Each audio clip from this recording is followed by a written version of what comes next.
Hello everyone, welcome back to our YouTube channel Gur Mantra शिक्षा का ग्रंथ। I am your educator Nidhi Dua और मैं आपको इस चैनल पर केमिस्ट्री पढ़ाती हूँ। आई होप आप सबकी दिवाली बहुत अच्छी रही, आप सब बहुत अच्छे हैं, आपकी स्टडीज़ भी आपने अब कंटिन्यू कर ली होगी। तो चलिए हम स्टार्ट करते हैं हमारा केमिस्ट्री का syllabus. So guys, this is our chemistry syllabus for GATE 2021 exam which is compulsory for all Excel candidates. अब तक हमने सेक्शन 1 कंप्लीट कर लिया है और section 2 structure and bonding start कर लिया था। ये वो टॉपिक्स हैं जो हमने अब तक कवर अप किए हैं अपने पिछले वीडियोस के अंदर, अपने पिछले लेक्चर्स के अंदर। ये लेफ्ट हैंड साइड वाले आपके सेक्शन 1 है और ये आपका सेक्शन 2 है जो कि हमने अब तक कवर किया है। नेक्स्ट अब हम जो टॉपिक स्टार्ट करने जा रहे हैं उसका नाम है वैलेंस बॉन्ड थ्योरी। तो चलिए without any further delay start करते हैं valence bond theory. So basically VBT आपके हिटलर एंड लंडन नाम के साइंटिस्ट ने दी थी।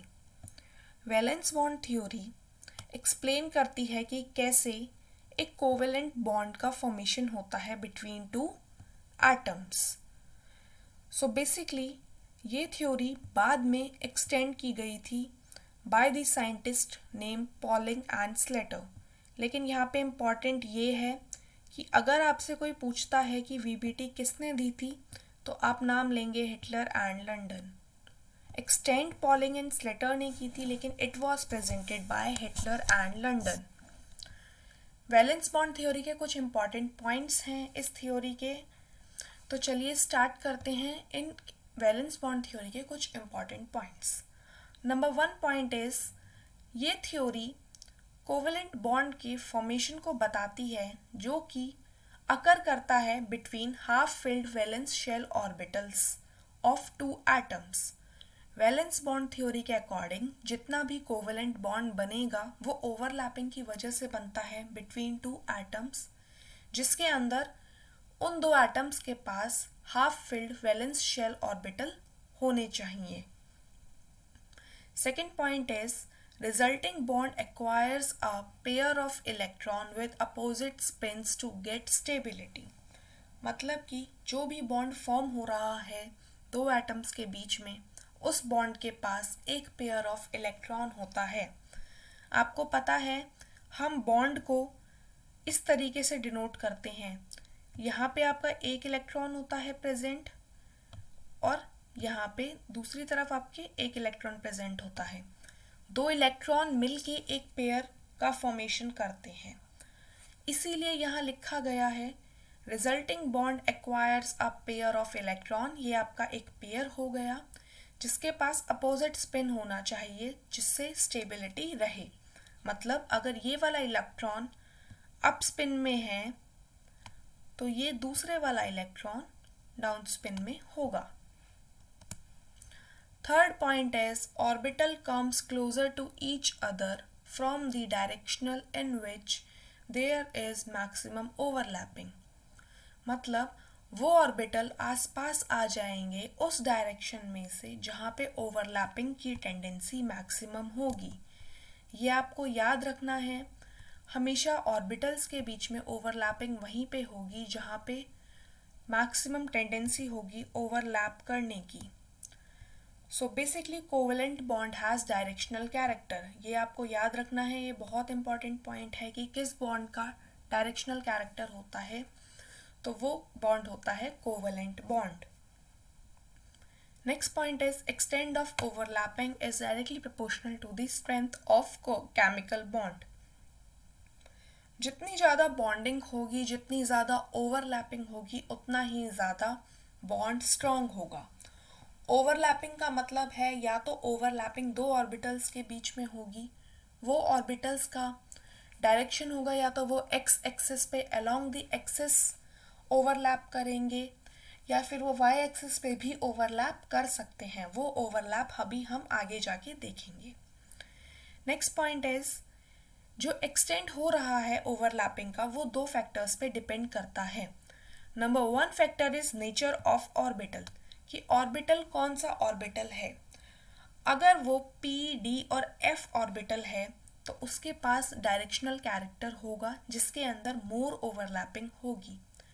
जबकि अगर s ऑर्बिटल की बात की जाए तो वो नॉन डायरेक्शनल होता है और इसके अंदर लेस ओवरलैपिंग होती है। ये आपको याद रखना है, बहुत इंपॉर्टेंट है। s ऑर्बिटल नॉन डायरेक्शनल होता है और इसके अंदर ओवरलैपिंग भी बहुत कम होती है। यहाँ से क्वेश्चन आया हुआ है एग्जाम के अंदर, गेट के अंदर, कि which orbital has non directional character. So basically s orbital has the non-directional character और less overlapping occurs। क्यों होता है ऐसा? Because s orbital की shape spherical होती है, ये भी आपको याद रखना है। Next point is nature of overlapping। पहले आपने nature of orbital पढ़ लिया कि orbital directional है या फिर non-directional है। डायरेक्शनल और नॉन डायरेक्शनल का सिंपल मतलब है कि ओवरलैपिंग किस डायरेक्शन के अंदर हो रही है। नेक्स्ट इज कि किस तरीके से ओवरलैपिंग हो रही है। कोएक्सियल ओवरलैपिंग हो रही है तो मोर ओवरलैपिंग होगी, या फिर अगर एंड टू एंड होगी, या फिर किसी और तरीके से अगर ओवरलैपिंग हो रही है तो लेस ओवरलैपिंग होगी। ऑर्डर ऑफ कोएक्सियल ओवरलैपिंग है, सबसे पहले पी ऑर्बिटल के अंदर सबसे ज़्यादा होगा, देन sp, देन ss। ये आपको याद रखना है, ये ऑर्डर भी काफ़ी बार पूछ लिया जाता है कि ओवरलैपिंग का ऑर्डर क्या है, तो ये भी आपको लर्न रखना है। जैसे कि आपको दिख रहा है p, ये p ऑर्बिटल है, ये दूसरा p ऑर्बिटल है।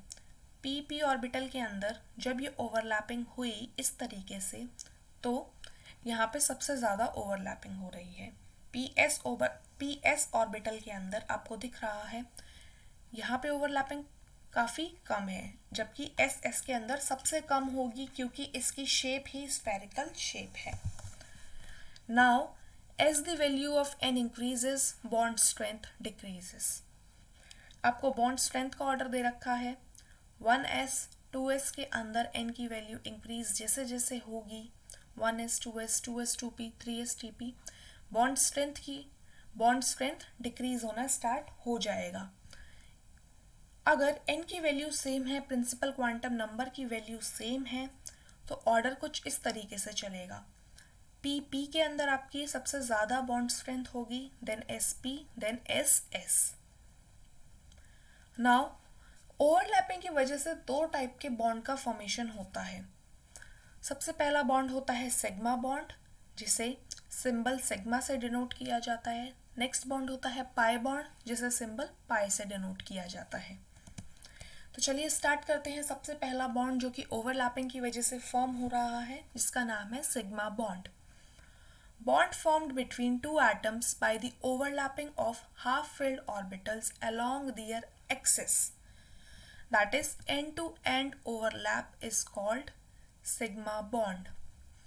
यहाँ पे आपको याद रखना है कि सिग्मा बॉन्ड ओवरलैपिंग की वजह से हो रहा है between half-filled orbitals along the axis, जिसे कहा जाता है end-to-end overlap। सिग्मा बॉन्ड आपका हमेशा डायरेक्शनल कैरेक्टर शो करता है और सिग्मा बॉन्ड कभी भी रेजोनेंस के अंदर पार्ट नहीं लेता। सिग्मा बॉन्ड के अंदर मैक्सिमम ओवरलैपिंग पॉसिबल होती है, इसीलिए इस बॉन्ड को स्ट्रॉन्ग बॉन्ड कहा जाता है। सो आपको बेसिकली अभी पता चल चुका है कि sigma bond between half field orbitals बनता है, एंड टू एंड ओवरलैप कहलाता है, डायरेक्शनल होता है, कभी भी रेजोनेंस के अंदर पार्ट नहीं लेता और इसके अंदर मैक्सिमम ओवरलैपिंग पॉसिबल है। There can be only one sigma bond between two bonds. ये पॉइंट बहुत इंपॉर्टेंट है, यहाँ से आपका न्यूमेरिकल प्रॉब्लम बनने का एस्पेक्ट बहुत ज़्यादा होता है। देखिए जैसे कि अगर आपको एक कार्बन और कार्बन के बीच में डबल बॉन्ड गिवन है, अब आपसे पूछ लिया गया कि आपको बताना है कि नंबर ऑफ सिग्मा बॉन्ड कितना है, तो आपको हमेशा याद रखना है कि चाहे 2 बॉन्ड प्रेजेंट हो या 3 बॉन्ड प्रेजेंट हो, हमेशा 2 एटम्स के बीच में एक ही सिग्मा बॉन्ड बनेगा। तो यहाँ पे आपका एक जो होगा ये बॉन्ड, ये आपका बॉन्ड शो करेगा सिग्मा बॉन्ड। आई होप अब आपको क्लियर होगा सिग्मा बॉन्ड के बारे में। Next is sigma bonds are formed by 4 type of overlapping. हम यहाँ पे 3 टाइप ऑफ ओवरलैपिंग देखने वाले हैं। बेसिकली यहाँ पे 3 टाइप ऑफ ओवरलैपिंग होगी।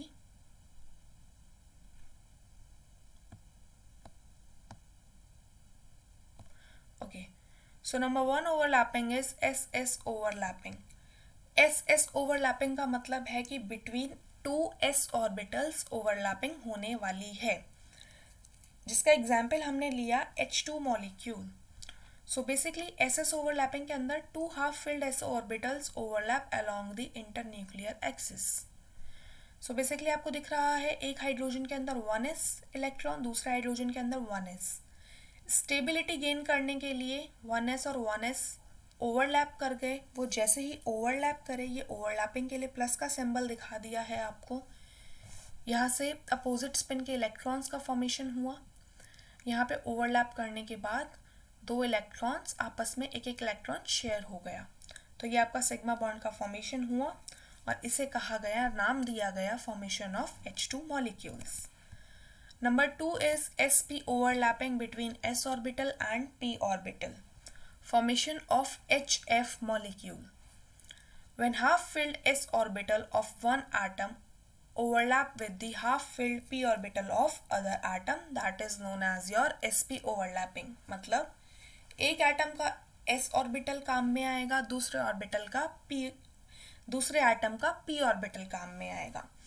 आपको पता है हाइड्रोजन का इलेक्ट्रॉनिक कॉन्फ़िगरेशन है 1s1, तो यानी कि यहाँ पे हाइड्रोजन का 1s ऑर्बिटल आया और फ्लोरीन का 2p।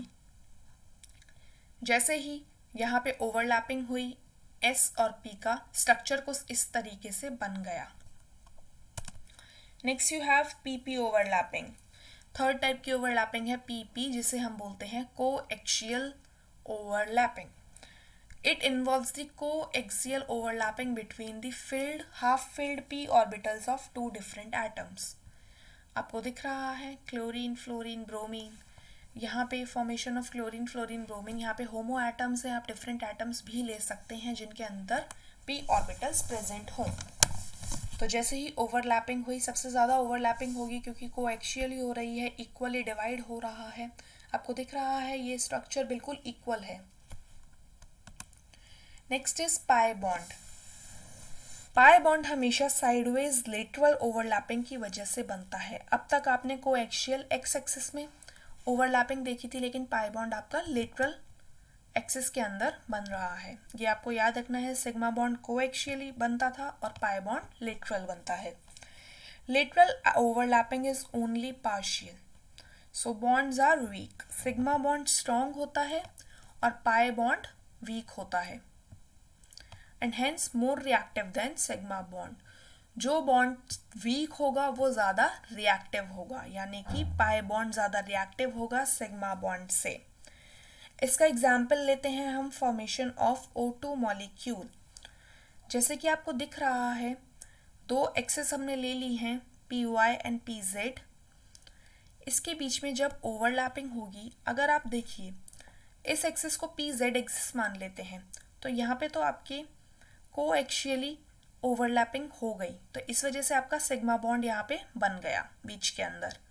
लेकिन अब ये जो PY ऑर्बिटल्स हैं, यहाँ पे आपकी लेटरल ओवरलैपिंग हो रही है, जिसकी वजह से आपके पाई बॉन्ड का फॉर्मेशन होगा। और आपको पता है जब भी कोई भी 2 एटम्स मिलते हैं, उसके अंदर अगर डबल बॉन्ड या ट्रिपल बॉन्ड है तो सिग्मा बॉन्ड का नंबर हमेशा 1 ही रहेगा, जबकि वहाँ पे पाई बॉन्ड्स 2 भी हो सकते हैं, 3 भी हो सकते हैं। Next point is free rotation about pi bond is not possible. Pi bond is weaker than sigma bond. ये आप देख चुके हैं कि पाई बॉन्ड वीक होगा सिग्मा बॉन्ड से, इसीलिए ये ज़्यादा रिएक्टिव होगा। Pi bonds are non directional, so do not determine the shape of molecule. Guys, this is determine. Pi bonds take part in resonance. Sigma bond आपका resonance के अंदर part नहीं ले रहा था, जबकि पाई बॉन्ड आपका रेजोनेंस के अंदर पार्ट ले रहा है। Pi bond formed by pure or unhybrid orbitals. Now, this was all about VBT, आपने वीबीटी के अंदर वीबीटी के इंपॉर्टेंट पॉइंट्स देख लिए, सिग्मा बॉन्ड के बारे में पढ़ लिया, पाई बॉन्ड के बारे में पढ़ लिया। अब गाइज हमारे पास कुछ क्वेश्चन है इस थ्योरी से रिलेटेड, तो चलिए स्टार्ट करते हैं। These are the question practice questions. So basically guys, number one question is, according to valence bond theory, when a covalent bond is formed between two reacting atoms, the potential energy of the system becomes. आपको बताना है VBT के according जब covalent bond बन रहा है between two reacting species तो उनकी एनर्जी कैसी होगी। यहाँ पे मैं आपको सजेस्ट करूँगी आप अपनी वीडियो पॉज कीजिए और इसका सल्यूशन निकालने की कोशिश कीजिए।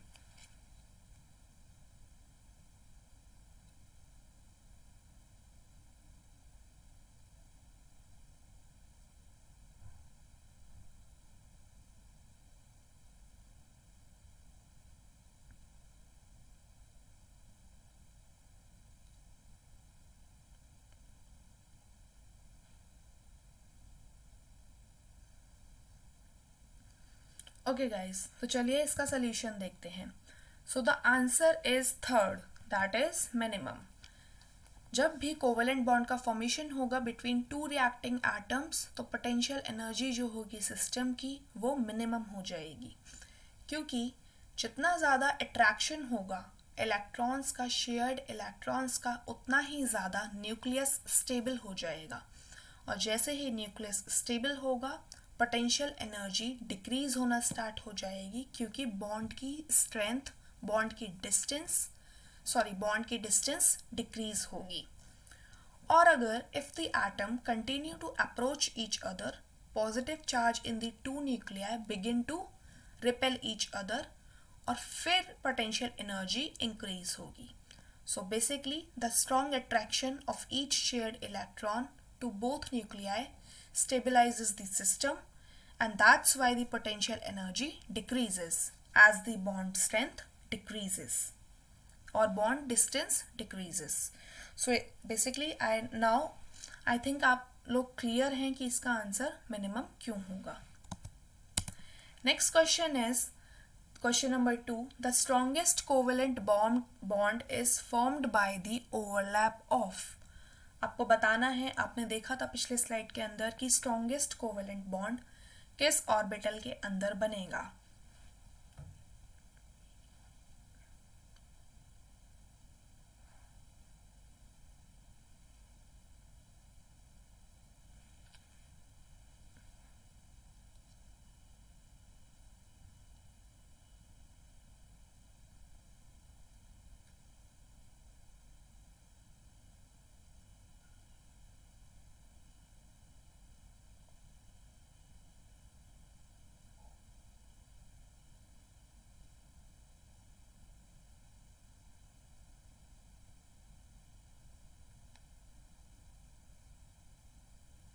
ओके गाइस, तो चलिए आपको पता है मैक्सिमम कोवेलेंट बॉन्ड जो फॉर्म होगा वो होगा आपका पी ऑर्बिटल के अंदर। So the correct answer is P orbital. Okay guys, तो यहाँ पे answer number 3, option number C और डी दोनों हो सकते हैं, एज यहाँ पे दोनों ही ऑप्शन करेक्ट हैं। तो आपका अगर ऑप्शन सी है या फिर डी है तो आपके दोनों ही आंसर करेक्ट हैं। Okay, now question number 3 is, which orbital is non-directional and always forms a sigma bond by coaxial overlapping। आपको बताना है किस ऑर्बिटल, कौन सा ऑर्बिटल नॉन डायरेक्शनल होता है और हमेशा एक सिग्मा बॉन्ड का फॉर्मेशन करेगा बाय कोएक्सियल ओवरलैपिंग। तो चलिए इसका सॉल्यूशन बताइए।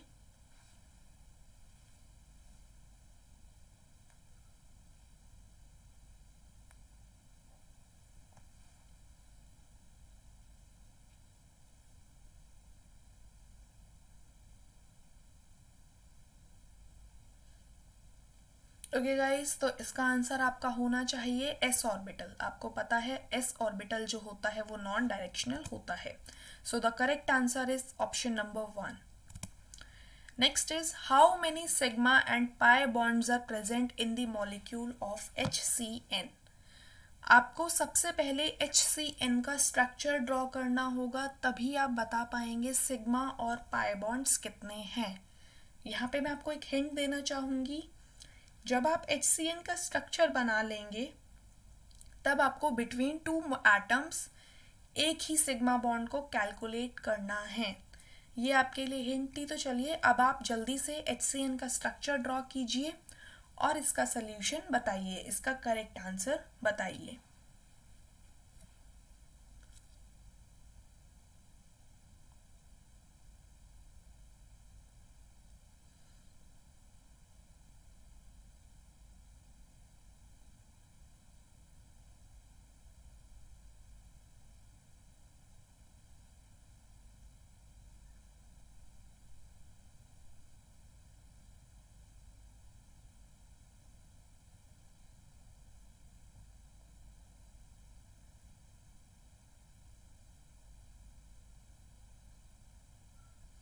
ओके गाइस, तो चलिए इस क्वेश्चन का सल्यूशन देखते हैं। आपको सबसे पहले HCN का स्ट्रक्चर बनाना है।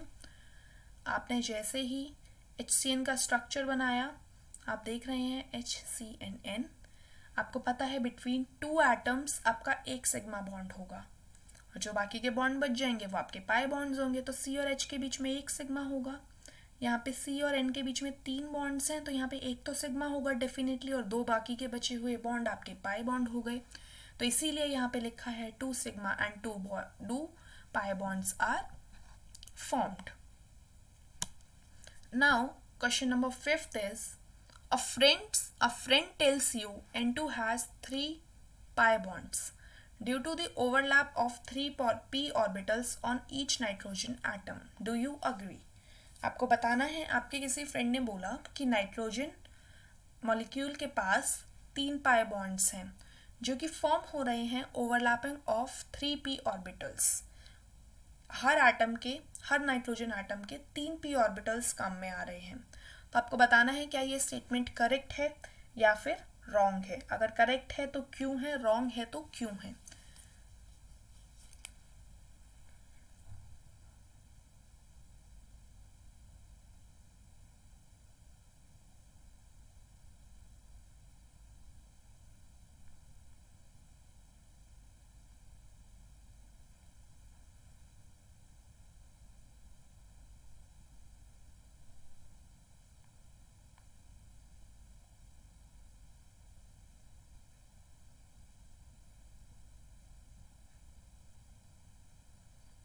ओके गाइस, तो चलिए इसका सॉल्यूशन देखते हैं। सो बेसिकली इसका आंसर होना चाहिए आपका नो, क्योंकि हमेशा नाइट्रोजन के 2p ऑर्बिटल्स काम में आएंगे और वो इस तरीके से ओरिएंटेड होंगे एंड टू एंड और वो हमेशा सिग्मा बॉन्ड का फॉर्मेशन करेंगे। इसीलिए इसका आंसर होना चाहिए no. Next question is the s orbital does not shows preference through any direction because s orbital कभी भी प्रेफरेंस शो नहीं करता किसी भी डायरेक्शन के अंदर, ऐसा क्यों होता है। आपको इसका करेक्ट आंसर बताना है।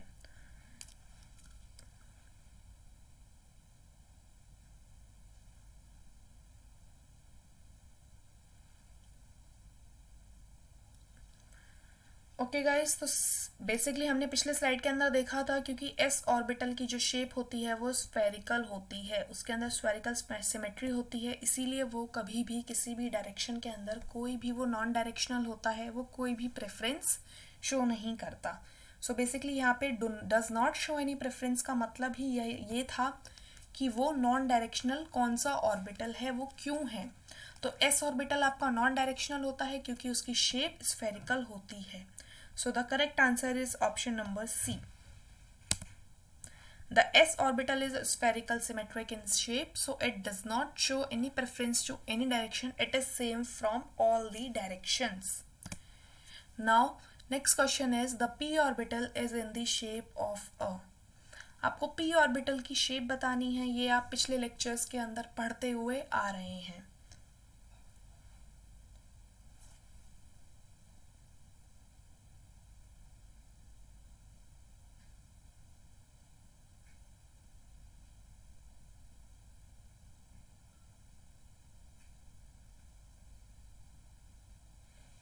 Okay guys, so correct answer is B, that is your dumbbell shape. आपको पता है p ऑर्बिटल के पास हमेशा 2 लोब्स होते हैं, इस तरीके से इसका स्ट्रक्चर होता है p ऑर्बिटल का.